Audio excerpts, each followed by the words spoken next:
Hi there, I'm Will Osperay, and these are my firsts for Virgin Radio. Oh my god.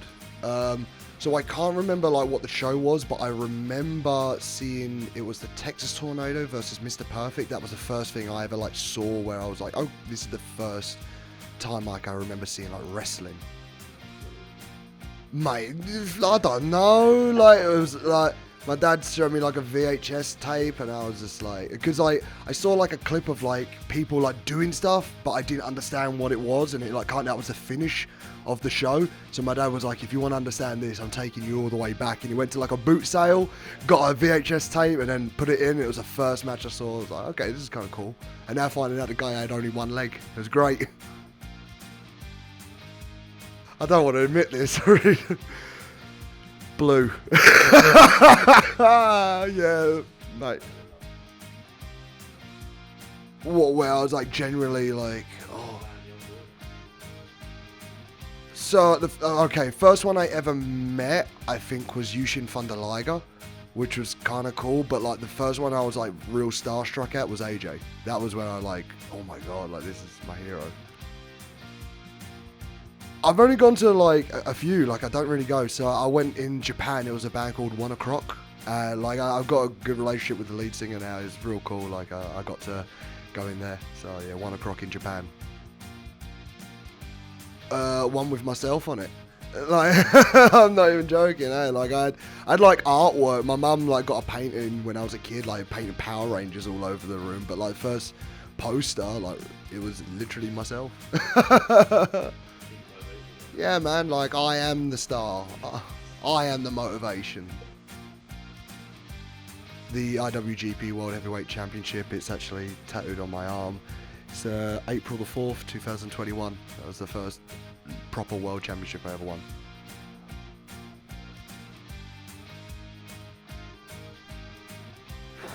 won. Queen, Somebody to Love. I honestly, in Japan, went down a treat, but, I mean, obviously, I fucking ruined it because my voice is shit, but I mean, I liked it. I thought it was good. Probably dropped the C-bomb on TV. I'd probably I'd see it in my eyes, the Sting retirement where everyone's surrounding the ring, everyone's clapping him, and I'd just grab the mic and just say it. Hey, just ruin the TV deal forever. Oh, Hayabusa. Yeah, he was a Japanese wrestler, really inspired me. Obviously passed away, and there was a neck injury that paralyzed him, so he couldn't wrestle. But yeah, he was a huge inspiration for me, growing up as a kid. I was never a mad WWE kid. I was kind of an underground boy, if I'm honest. Oh, once again, it's tattooed on my arm. I was against a guy called Shingo Takagi. It was the Best of Super Juniors final.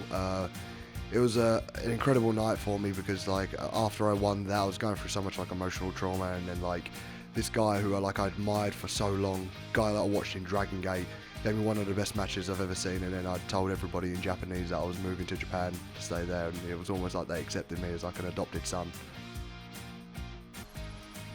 Okay, so the UK crowds, it's more of a social gathering. It's more we're wanting to party and be around one another.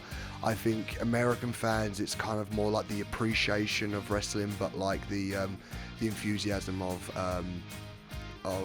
wanting to progress wrestling forward. And Japan is so treated like a sport. Japan, the thing that I got told was just because they're quiet doesn't mean they're not paying attention. So you have to be spot on with your fundamentals and your English crowds aren't going to be whoa, you got to see this guy's headlock. Do you know what I mean? It's just action, right? But for Japan, it was just the minor details are the things that make the crowd. Virgin Radio.